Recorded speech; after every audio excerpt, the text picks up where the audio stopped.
Alors, il me fait maintenant plaisir de vous présenter le docteur Ross Norman, qui est professeur au département de psychiatrie et d'épidémiologie et de biostatistique à l'Université de Western Ontario et directeur également de la recherche au même département et au même endroit. Un endroit qu'on a appris qui était presque un peu le père un peu de la clinique ici. Dr. Norman. Thank you very much, and thank you for the invitation to be here. And may I give you my heartfelt congratulations on what's been done within pepp-montreal over the course of the past 10 years. Ashok, in his comments this morning, kindly spoke of our friendship and our collaboration over the years, which has meant a great deal to me. And I think that what's been accomplished here is clearly a reflection of the entire team of people here in Montreal. It's very much an incredible group of individuals who have coalesced around this. And I think that certainly we all recognize that an essential component, a very important component of that is Ashok. And over the years, I've always been impressed by his capacity to have a vision, to have a dream, and to make it happen with great tenacity. And I would also join in Ashok's comments about the role of Terry McLean in the development of the PEP program in London originally and then here in Montreal. She was absolutely the heartbeat and the director of the development of these clinical services. And there are many individuals and many families in London, Ontario, and in Montreal who owe a great deal to Terry McLean. And I'm sure that she would have been very proud to be here and very, very delighted to see what's been accomplished by the program. I'm going to talk to you about some work that my colleagues, well, first of all, let me tell you what I'm going to do. I'm going to talk a bit about stigma, the nature of stigma. I'm going to talk a bit about what's been done in efforts to reduce stigma and how successful it has been. Then I'm going to put forward three very simple propositions which I think, if we pay attention to them, might well help us develop a more focused approach to the reduction of stigma.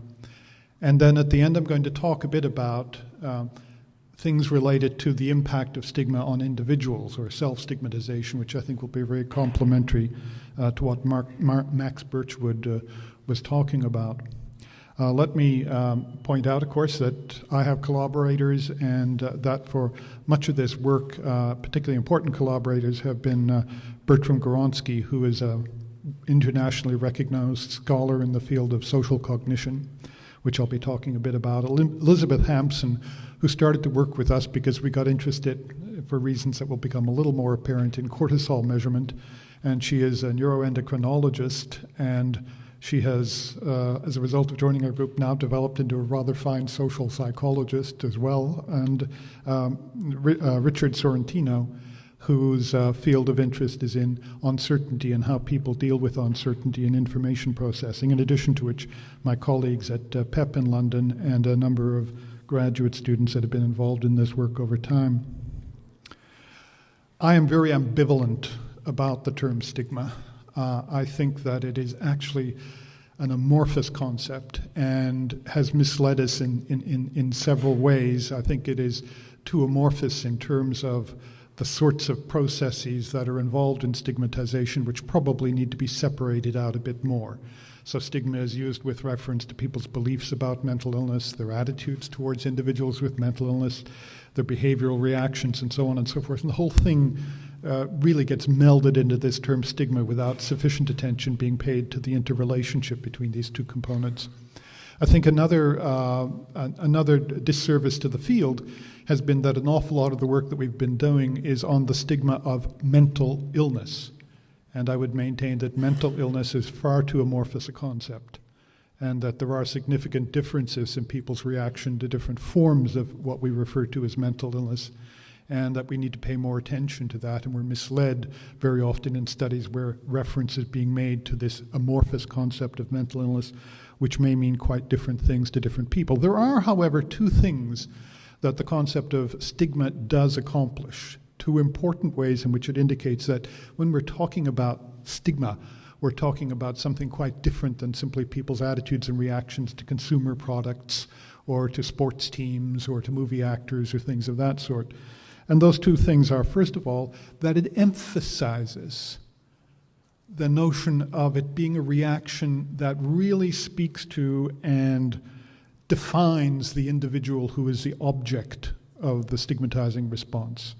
So stigma implies a very deep, a very shameful, going back to some of what Max has been talking about, a very fundamental flaw in the character of individuals who are part of the stigmatized group. So it's this notion of a really spoilt identity. It is this notion that because of this characteristic, we really know all about you.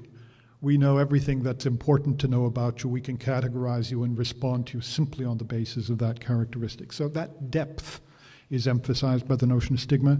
And the second thing that's emphasized by the notion of stigma is how widespread it is. It is not an attitude that we would very, very much in, that when we're talking about a social stigma, we're talking about something that we believe is widely shared within the population. And I think those are two very important things, aspects that are emphasized by the stigma concept, even though there are other aspects of the concept that I think are counterproductive. A distinction is often made between public stigma and self-stigma. Max used the term internalization of stigma. So this distinction is often made. It's a distinction that cannot be pushed too far because there is a good deal of overlap between the dynamics of these two concepts. But I think that what it does point out, for purposes of my talk at least, is that when we're talking about public stigma, that is the reaction of the population generally, or subgroups within the population, towards individuals with mental illness. If we're addressing that, then we're trying to reduce that within the population. Our objective, our target group, is the population or subgroups within the population. A second way in which we try and reduce any impact of stigma is not necessarily through reducing its existence in the population, but its impact on the individual. And there are interventions for self-stigmatization. Most of my comments this afternoon will be regard to this business of the public stigma, but we will also make mention towards the end of some of our findings that may be relevance to understanding and mitigating the effects of self-stigma. I'm not going to belabor this point. People go on and on and on about the impact of stigma on individuals and access to service and recovery and so on and so forth. I will take it as read that we're all on the same page in this regard, that stigma does have very bad effects related to the mission of early intervention for psychosis. So there's a general feeling that this is a dreadful thing. There is a general feeling that something should be done about it. Unfortunately, this is often translated into an almost panic-like reaction, rather like being on a sinking ship, of someone do something, anything. And the result of that has been a whole bevy of different sorts of interventions that have been tried for the reduction of stigma. And it's very difficult often to see just what is the underlying logic of what people are doing and how well thought through it is. To the extent that there appears to be a logic underlying many of the interventions that are being carried out to reduce stigma, it seems to follow this sort of pattern. And sometimes this is detailed in a more sophisticated model in terms of attributional processes and so on. But fundamentally what it amounts to is, if we are to reduce stigma of mental illness, then we have to provide information, we have to educate, we have to provide contact, we have to do things that will change the stereotypes, the common beliefs, shared beliefs that people have about individuals with mental illness, change those beliefs, change the attitudes that accompany those beliefs, and this will filter down to a change of behavior. I have to tell you that the amount of work that has actually been done in the field of stigma reduction that's looked at any sort of behavioral measure is minuscule. What we usually look at, as I'll point out to you in a moment, is something called behavioral intentions. So the sorts of outcome measures that are often used when people are engaging in some sort of an evaluation of anti-stigma measures are measures of beliefs. The most commonly used measure, and it certainly has its problems, is something called the Opinions About Mental Illness Scale. It's probably the single most, I'm sure it is the single most used measure of beliefs regarding mental illness. And that particular measure, for instance, asks and has people indicate their agreement with a number of subscales involving the extent to which people with mental illness are seen as an inferior class, the extent to which people take a paternalistic or benevolent view. The question is whether benevolence is always a bad thing necessarily in this context, part of the confusion in the field, whether they subscribe to a particular sort of ideology about the causes of mental illness and the nature of mental illness, whether they believe in imposing very strict restrictions on individuals with mental illness, whether they believe mental illness has its etiology in early effects, early environmental issues, and so on and so forth, parental practices, and so on and so forth. And some of these are considered to be bad sorts of opinions and beliefs, and some are considered to be good sorts of opinions and beliefs. But if you look at them, you might start to wonder, well, really, are they always bad? Are they always good? Is it really not more subtlety that we require in understanding the nature of these beliefs and how they might be linked to other responses? Another common sort of measure that's used is a semantic differential type scale, wherein, say, an individual with mental illness, or it might be a specific form of psychiatric disorder, is described in terms of a set of rating scales, the extent to which they're considered to be safe individuals to interact with versus dangerous individuals, have weak characters versus strong characters, whether they're nice or they're nasty. Probably the by far most common measure related to behavioral intentions is what are referred to as the social distance scale, originally developed in the 1920s by a sociologist. And in these scales, respondents are asked to indicate the extent to which if they encountered someone with a mental illness or a specific mental illness, would they speak, if they knew them, would they speak to them if they passed them on the street? Would they be willing to have lunch with them? Would they be willing to work with them, go to a party at their home, all the way up to whether they would be willing to have their sibling or their child marry that individual or support the marriage into the family? Common approaches and emphases in anti-stigma campaigns, they often are not particularly well described, but common sorts of emphases in there, and one that you're probably all familiar with, is mental illness is not a result of weak character, it is a biological process and a result of brain dysfunction. And various variations on these sorts of campaigns of essentially mental illness is an illness like any other have been carried out in the past 20 years with that sort of emphasis. Others have emphasized mental illness, the distressing nature of mental illness. About 20 years ago, the Schizophrenia Society in Canada started a campaign and carried out a campaign. It was rather clever in many ways because they put up the word schizophrenia and then they would cross out parts of the word as if someone was trying to spell it and couldn't spell it. And they said, schizophrenia, if you think it's hard to spell, imagine living with it. And then they would go on to describe the nature of the symptomatology that accompanies the illness. Protest, just pointing out how much discrimination there is against those with mental illness on the implicit assumption that people would recognize that it was unfair. Pointing out the harmful effects of stigma and discrimination. Emphasizing that there really isn't much danger associated with illnesses. And I might say at this point that most of what I'm going to be talking about as we go through some of the work at the beginning is really with regard to this amorphous concept of mental illness, but as we go on I'll be talking particularly about it with regard to psychotic illness, especially schizophrenia, and this is certainly one element that's used in campaigns with regard to schizophrenia, and emphasis on the fact that anyone could develop a mental illness, that you don't have to be a particularly flawed individual in order to develop mental illness or psychiatric illness. There have been many of these large-scale campaigns. These are just a few. A lot of money has gone into these campaigns. Some of these campaigns in various countries have been focused on the issue of mental illness generally. Some of them are more specifically focused on depression or schizophrenia. Measurement of their effects has typically been in terms of awareness. Are people aware of the campaign? Comparatively little has been done in terms of clear evaluation or tight evaluation of their effects on beliefs or specific effects of the campaigns on beliefs or behavioral intentions or behavior. When we look at the effectiveness of these campaigns, we can look at a number of sources. Some of these sources have actually carried out at least some pre-post sorts of measures and population basis of changes. But the other thing, and I think in many ways the most compelling evidence about the effectiveness of these campaigns, have come from a number of publications in recent years of repeat surveys. So looking at surveys that were carried out 5, 10 years ago, compare them to the results of surveys carried out using very sophisticated sampling techniques in the general population, and asking some fairly elementary questions about perceptions or beliefs about these illnesses and willingness to engage in various behaviors, measures of social distance, and so on. And this is just one published a couple of years ago. There are a number of others that are indicated at the bottom of this slide. And what they show is that essentially there has been very little change over time, over the 10-year period between 1996 and 2006, when a lot of these campaigns have been going on, and there's been a fair amount of press given to the stigma of mental illness. If we actually look at it, very little significant change, and some of the changes that are occurring are actually in a negative direction as opposed to a positive direction.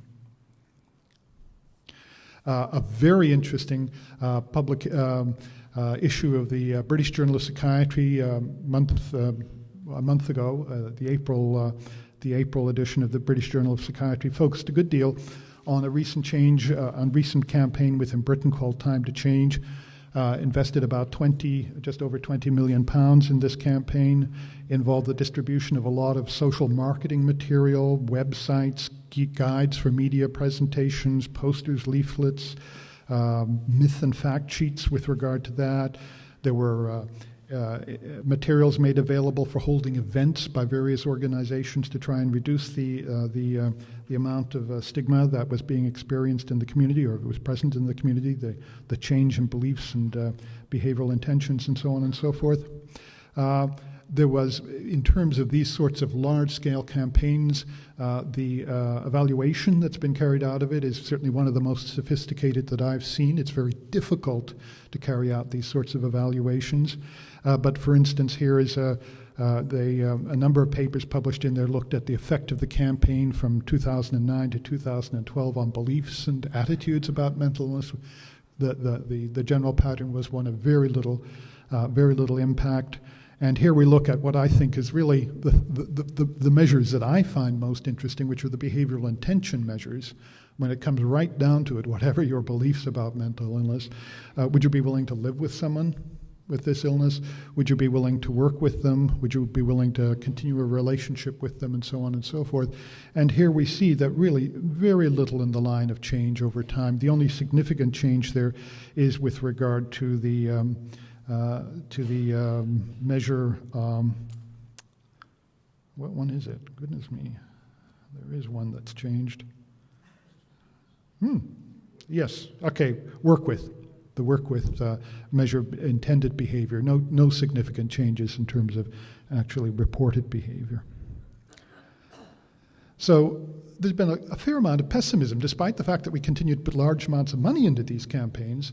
In actual fact, there is a fair amount of pessimism being expressed about the effectiveness of these campaigns. One thing is there is relatively little credible evaluation that's been carried out, the Time to Change campaign being an exception in that regard. And the general consensus is that the results are far from satisfactory. And that's been accomplished by a feeling within the field that maybe we've got to rethink things here. Maybe we've got to get a better handle on what might be effective and what might not be effective. Well, in this regard, it's also useful to look at more carefully controlled work. Large-scale campaigns have a number of problems associated with them in terms of evaluation of their impact. But we can also look at a body of literature wherein randomized controlled trials are carried out, wherein people are taken, put into a situation, exposed to material, and then measures are taken, perhaps of their attitudes, their behavioral intentions, and so on, before being exposed to the material, and again after being exposed to the material. And there's been a recent meta-analysis of this material. One of the great advantages, of course, to this particular approach is that you make sure that people are exposed to the material. So that in these studies, you know that everyone has watched the video, everyone has read the material, whatever the nature of the intervention. So you know the exposure has occurred. And then you look and you randomly assign people to either get exposed to the material or not exposed to the material, and you see what the effect is on their attitudes and their behavioral intentions.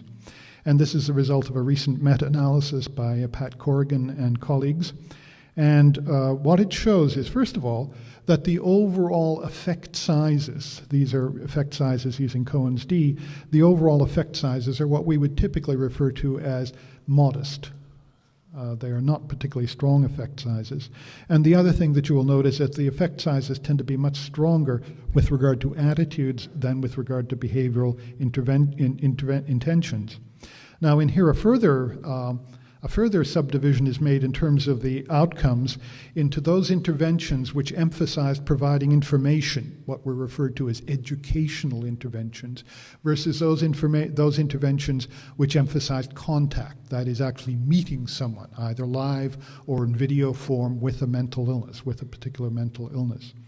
And you can see that there is some change, there are some differences there in the extent to which there is evidence for contact being more effective or less effective. It's commonly concluded within the field. If you go out tomorrow and read an article on the stigma of mental illness, it will say to you, contact is the most effective intervention. But actually the situation turns out to be a little more complicated than that. And we'll see here that yes, there is evidence in this particular set of studies of maybe contact being more effective when it comes to changing attitudes, but not necessarily when it comes to changing behavioral intentions. The other thing, as I say, is noted is that the effect overall is much weaker on behavioral intentions than on attitudes. Let's talk a little bit about a couple of main themes that have been present in these sorts of interventions designed to reduce the stigma of mental illness. This main theme of it's an illness like any other is presumably designed to address the notion that you're more stigmatized if your characteristic is seen as being the result of some sort of internal flaw that is under your control, that you're just weak, and so on and so forth. So a lot of emphasis has been placed on this notion of an illness like any other, describing mental illness as an illness like any other, and an emphasis on the biological basis of mental illness. And this is very much targeted to reduce the attributions of blame, that it wasn't the person's fault. It wasn't the family's fault. It is a brain quirk, a brain anomaly that is responsible for this illness. And the notion is that that would reduce the attributions of blame to the individual, and in this way would bring about a less discriminating sort of response. Victory has been claimed for this. Whenever I see this quote, I see George Bush on the aircraft carrier saying, "Mission accomplished." And so people have said, yes, of course this is working, that if we tell individuals about the biological basis of these disorders, that in actual fact it is effective in reducing the stigmatizing responses. There is really no evidence for that, unfortunately. Indeed, quite the contrary. There is some evidence that, at least under some circumstances, that attribution to a biological basis, whatever its validity, we're not talking about the validity of the attribution here, we're talking about its effectiveness in reducing stigma. And the evidence is that no, this has not proven to be effective in reducing stigma. Again, looking at a population-based survey, for instance, this is, again, going back to that population-based repeat survey that I'd shown you before, we see that, yes, over time there has been a significant increase in this American population, the American population using this random sampling technique in attributions of the neurological basis, the neurobiological basis of mental illness. But at the same time, if anything, there has been an increase in social distance. That yes, I buy that it is something wrong with the brain, but if anything, the result of that appears to be that I am less inclined to interact with such individuals. And there is now a number of studies that have been done, including much more carefully controlled experimental studies, that show that while this attribution of a neurobiological basis sometimes reduces the attributions of responsibility or blame, which is good. I mean, the reduction of attributions of blame and responsibility is important to people. It's important to patients themselves. It's particularly important to families. Families very much support this sort of model of stigma reduction. But unfortunately, that it really does not seem to be leading to any significant improvements. Another approach that's sometimes taken is to emphasize the nature of the symptomatology, and here I'm thinking particularly in terms of psychotic disorders. So if people understood how dreadful this illness is, how dreadful these symptoms are, they would be less discriminating. Truth, if anything, it's the other way around. Here, for instance, we see the results of a study done by Brown, published in 2010, wherein they had people actually experience, using simulated reality, had people experience auditory hallucinations, and then took a number of behavioral measures with regard to these individuals and their attitudes, and found that in actual fact the likelihood of them being willing to help someone just in everyday tasks with this illness as a result of having experienced the auditory hallucinations went down. The likelihood of them, on the other hand, being in favor of forced treatment of the individuals went up. And again, there have been a number of these studies now showing that in actual fact, descriptions of the symptomatology do seem to be, if anything, counterproductive in terms of reducing behavioral distance. As I said, we often hear that contact appears to be about the best strategies for changing mental illness stigma, and that's based upon largely what is referred to as a literature on the relationship between contact and reduction in racial prejudice, not mental illness at all. That if we look at it with regard to mental illness, most of the evidence has been in terms of correlational work between the amount of contact somebody has had with individuals with mental illness and their preferred level of social distance, and finding that relation. The more experience you've had, the more comfortable you are. But of course, there are various sorts of other possible explanations of that causal relationship. There's been very few direct assessments of the effect of contact in reducing mental illness stigma. And I think there are reasons to be cautious about the effect of contact. It may well be a very valuable tool. I happen to believe it probably is under certain circumstances. But the notion that it is a panacea, I think, is misleading. Obviously, if you were having contact with individuals who were acutely ill, who are bizarrely psychotic or showing disturbing symptoms, is this really likely to reduce your preferred level of social distance with individuals? We also know that the circumstances under which contact does facilitate stigma reduction are a very definite set of circumstances wherein people are interacting on equal status. They're usually situations where people are collaborating and cooperating with one another and so on and so forth. These are not the sort of circumstances very often under which people are having contact with individuals with truly psychotic disorders in particular. We also know the effects of clinical training are not always positive. There have been a number of studies now showing that individuals, clinical clerks, residents, medical students, so on and so forth, going into clinical settings, working on psychiatric units and so on and so forth, what happens to their attitudes, what happens to their behavioral intentions? Very little evidence that it gets better. Occasionally you will see that, but very often you will also see, or sometimes you will also see, the reverse pattern. Also, the ultimate is, of course, as many of you may be aware, that in surveys that are done, repeatedly surveys that are done, that take members of the general population and compare them to psychiatrists, psychologists, psychiatric nurses, and so on and so forth, in terms of measures of behavioral intention, social distance, there's no difference. And no one has been having more contact, presumably, than clinicians, and clinicians still are showing the same sort of levels of social distance as others. Again, with regard to contact, there's been the Corrigan meta-analysis shows that, particularly with adolescents, contact, in fact, seems to be less impressive or effective than education. So in that most recent, over the April edition of the British Journal of Psychiatrist, one of the commentators raised what I thought was a very interesting position. He says, why do we increase the dose, more time, more contact, or change the treatment? I've got 3 propositions for you. I will go through these quickly because time is pressing.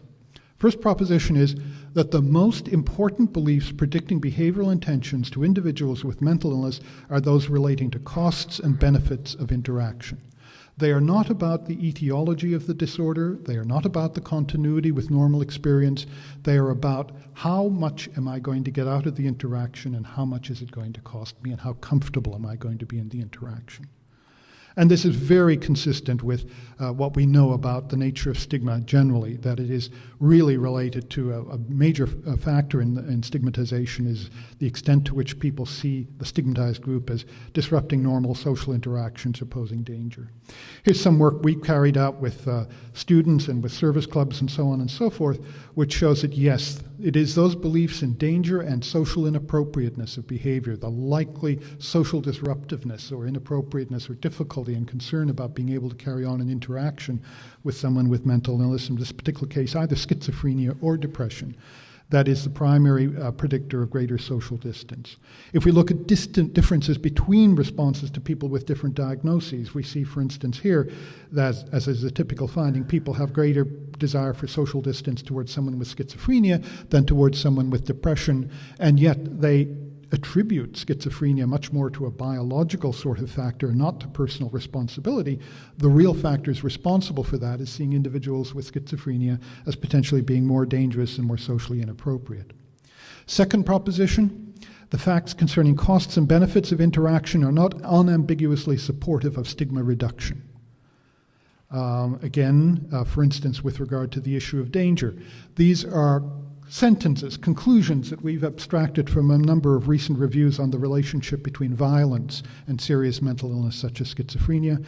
And you can see they're phrased in various ways, but not all of them are going to be reassuring, even though they appear to be factually correct. In addition to which, of course, as we all know, whatever information you provide in terms of education are likely to be contradicted within the next week or two by some headline coming into the papers, into the media, implicating serious mental illness as a cause of violence. Fuller-Torrey has entirely dismissed the likelihood of this being successful as an approach to reducing stigma. Proposition number 3, beliefs about mental illness are not the only or necessarily the primary determinants of relevant behavioral intentions and behaviors. And this is where a lot of the work my colleagues and I have been doing over the course of the past 5 years or so has been focused. Just want to quickly mention 3 areas of this. One is the area of perceived norms, going back to the issue of stigma of mental illness being perceived as widely spread within the community. The second is what we would refer to as automatic or non-propositional reactions, and the third, values. This we found in a number of studies, again now with a number of samples, different nature, different types, is that we ask people about their belief in the danger associated with interacting with someone with schizophrenia, belief in social inappropriateness, and so on and so forth, all the way through. And we also ask them, what do you think other people would do? What do you think other people would approve of you doing? What do you think other people would do? People who are important to you, what would they do? And it is that latter factor, that perception that I am behaving as other people would. That yes, it is generally perceived amongst people who are important to me that they too would react this way. That perceived norm seems to be extremely important. I am not going to speculate, amongst other things, with regard to time pressures, about the role of, or how one goes about changing these norms, although there are some interesting social changes that have occurred in other areas over the course of the past 10 years that might give us some insights into that. But I will point out to you that one of the ironic possibilities in response to this is that in actual fact, the more we emphasize how widespread the stigma of mental illness is, the more difficult we may be reinforcing people's stigmatizing responses. Another area we've been looking at is this area of associative versus propositional responses in social cognition. So most of the work here is in stigma reduction is focused on changing beliefs. It turns out that an awful lot of our social cognition is not based upon beliefs that are open to being validated or invalidated. A lot of what we do in our social cognition is associative in nature. I won't go into the details of this right now, but let me give you the example. If I say to you, is New York the largest city in North America? You tell me, yes, that's the proposition. What also comes into your mind? Probably images of New York City that automatically come into your mind. These are associative processes.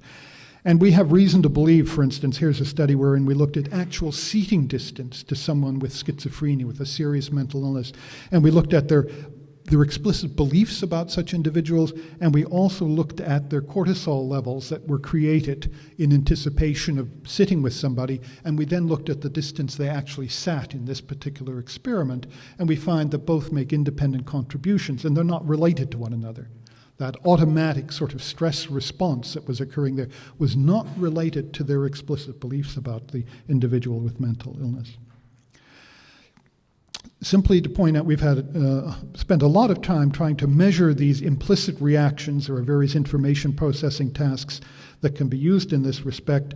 And what we have found is that in actual fact, these implicit reactions, which can be important in determining behavioral responses, these implicit reactions are not influenced in the same way as explicit reactions with beliefs. So here is a paradigm in which we've had people actually go through and themselves negate these associations, essentially saying schizophrenia is not associated with danger. People with schizophrenia are not dangerous, and the end result of that was to actually increase that implicit reaction. Okay. Another factor which is related to likelihood of, we found related to discriminatory responses are values. That is, the fundamental values that individuals with these disorders hold. Values are motivational things. Values are hierarchically modeled. There are two underlying dimensions to human values, to our values that have been found cross-culturally.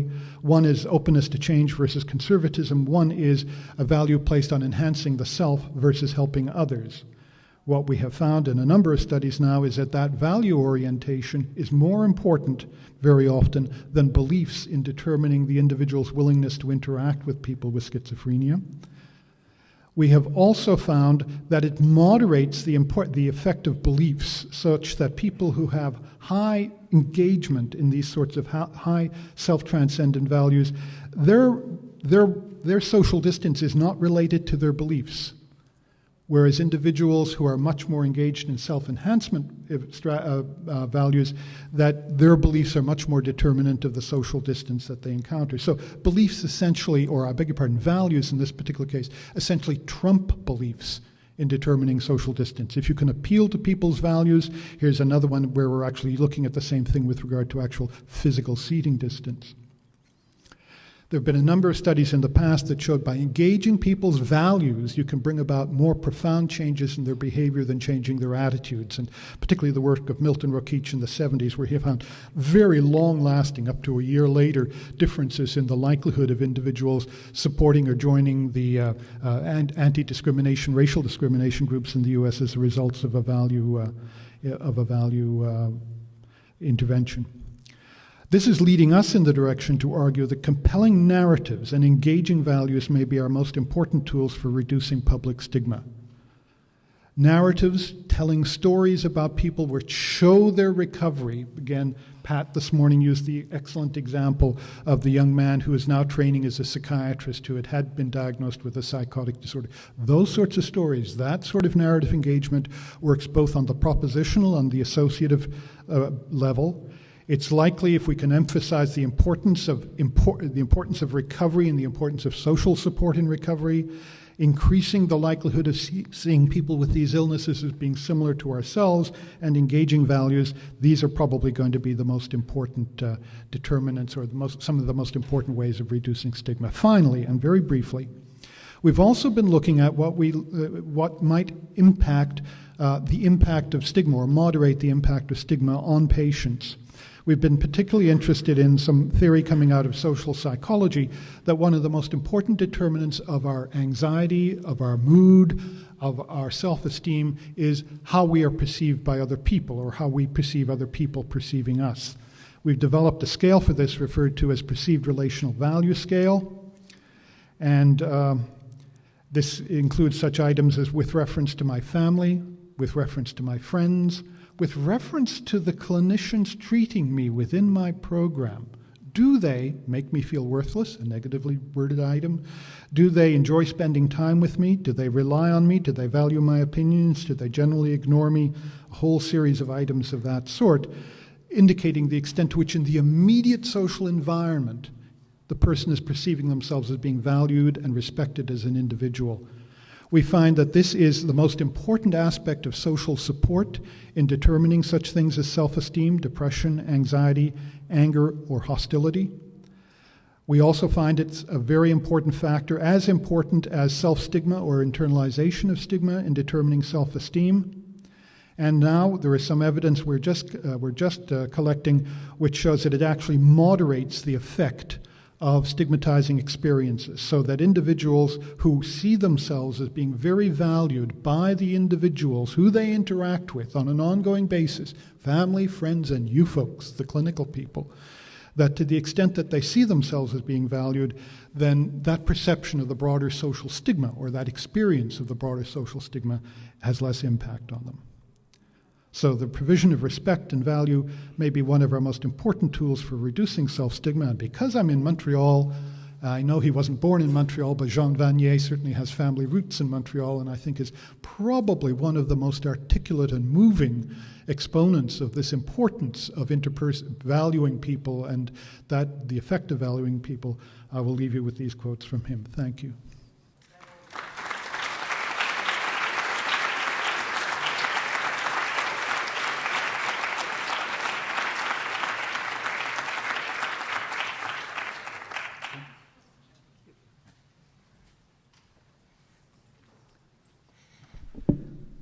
Pour respecter le temps, je pense qu'on va entrer en pause maintenant.